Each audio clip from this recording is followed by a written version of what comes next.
Sebastião Salgado was born in a Brazilian countryside state, and growing up in a farm gave him the formative contact with nature and animals that would be absolutely crucial and influential for his work as a photographer, as well as in the development of his deep sense of humanity and justice. By the age of 15, Salgado moved to a bigger city, and his schooling led him to what could have been a successful path as an economist, earning a BA, Master's and PhD in this area. And it was while working as an economist that he made a lot of trips, financed development, and developed many economic projects in Africa with the World Bank. And one day in the early 1970s, during one of these trips to Africa, photography totally invaded his life. In his words, "I became a photographer. I abandoned everything and I started to do photography that was important for me. Many people tell me that I'm a photojournalist, that I'm an anthropologist photographer, that I'm an activist photographer, but I did much more than that. I put photography as my life. I live with photography, doing long-term projects." And the truth is that after working for a couple of different agencies, Salgado joined the prestigious Magnum, where he was assigned to capture the first 100 days of Ronald Reagan's presidential term. And Salgado ended up documenting John Hinckley Jr.'s attempt to assassinate the president, which attracted attention worldwide.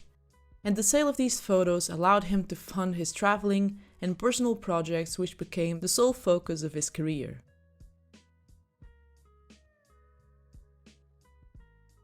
Salgado was deeply influenced by the work of American photographers, such as Walker Evans, Eugene Smith, and Louis Hine, and he drew from their work lessons in terms of composition, contrast, and character. But what these three photographers have in common is the humanist quality of their work. The emphasis on a formal beauty rooted in strong, contrasty compositions which showcase a level of crudeness, brutality at times, in a compassionate way. And so there are characteristics found in Salgado's long-term self-assigned projects that support this theory, such as The Other Americas, published in 1986, in which the photographer shows the life and hardship faced by many impoverished Latin Americans. Also published within the same year was Sahil, The End of the Road, which is the result of a year-long collaboration with Doctors Without Borders, covering the drought in Africa. However, one of the landmarks in Salgado's career, which had him traveling the world between 1986 and 1992, was the documentation of manual labor around the globe, a project titled Workers, which was eventually published in 1993. And this project reunites images captured in countries like Cuba, Kuwait, India, and Brazil, being the most widely recognized and striking images the ones captured in Brazil's infamous gold mine, Serra Pelada. These were entirely captured on film with different Leica cameras, although much of Salgado's earlier work was shot with the Leica R6. And later on, when he decided to start printing his work in a larger format, he moved to 645, shooting with a Pentax 645. And Kodak Tri-X was his preferred film, thus the highly contrasted and grainy feel of his earlier work, and still today his work, which is mostly shot with digital cameras, mimics a similar visual style. And he also said about his shooting style, "I shoot with the closed aperture, because I think that is how we humans see things as well. All focused. The eye does not blur. I do not like the blur effect. I find it unattractive. So I shoot everything stopped down to smaller apertures. And the technology of modern cameras made it even easier. Since my pictures are black and white, the noise does not present a serious problem for me." In the mid-1990s, Salgado settled for another adventure, to capture the displacement of people in more than 35 countries around the world. These images became part of 3 collections published over the course of his career. The first, Migrations, Humanity in Transition, published in 2000, Africa in 2007, and Genesis in 2013.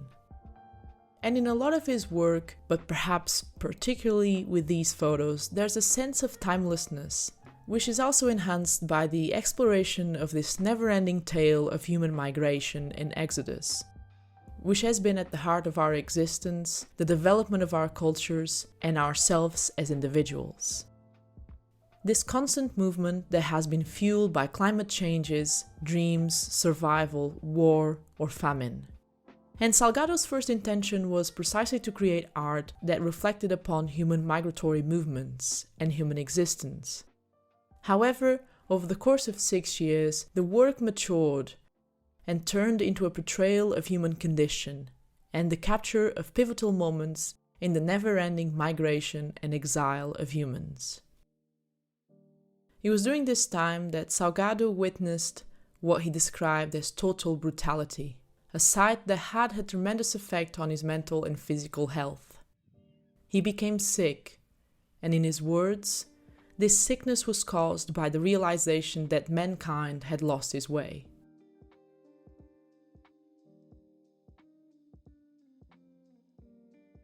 After being advised by a doctor to take a break, Salgado, who had grown upset with his own photography, traveled back home to recuperate his health. And in what can be described as a coincidence of times, Salgado inherited a large property which was partially destroyed due to abandonment and deforestation. In his words, he became entangled in the idea of rebuilding the paradise he once knew. And so he started working alongside his family and local engineers to reconstruct the ecosystem. And as he witnessed the rebirth of the forests and land, he also experienced a reawakening to photography and the will to venture once again into the world and photograph. And so between 2004 and 2011, he worked on Genesis, a series of photographs of landscape, wildlife, and people whose culture and traditions have not been touched by industrialization and the obsession with development. People that continue to lead life in the same manners their ancestors did, which paves the way as a potential solution towards human rediscovery, to reconnect with the times where we live in plenitude with everything around us. And much like the meaning of Genesis, the path of Sebastião Salgado and his photography is one that abolishes all borders of space and time. One that explored humanity at its best and its worst, its past, its present, its faith for the future. Capturing it all without forcing heroisms and condolences, yet offering a glimpse of light. So, thank you so much for watching and also for choosing such an interesting subject. I was familiar with the work of this photographer, however, I didn't explore it this far. And to be honest with you, it was a video that at times it was hard to work on because of the amount of violence and honestly, the more serious tone. Obviously, all of my videos have a serious tone, sometimes I make jokes as well, but this video definitely had a more, let's say, cooler tone. And definitely was hard to work on, and was hard to go through some photos, but the path of Sebastião Salgado is really interesting to explore from a professional point of view, photography-wise, but also from a personal point of view, like the journey that he made with his photography. And I guess that this video made me reevaluate as well a lot of things regarding the art of photography, the visual, the idea of creating something meaningful, visually speaking, and also of capturing value and putting value into the world, however we can, and in the many very different circumstances we can have it, if that makes sense.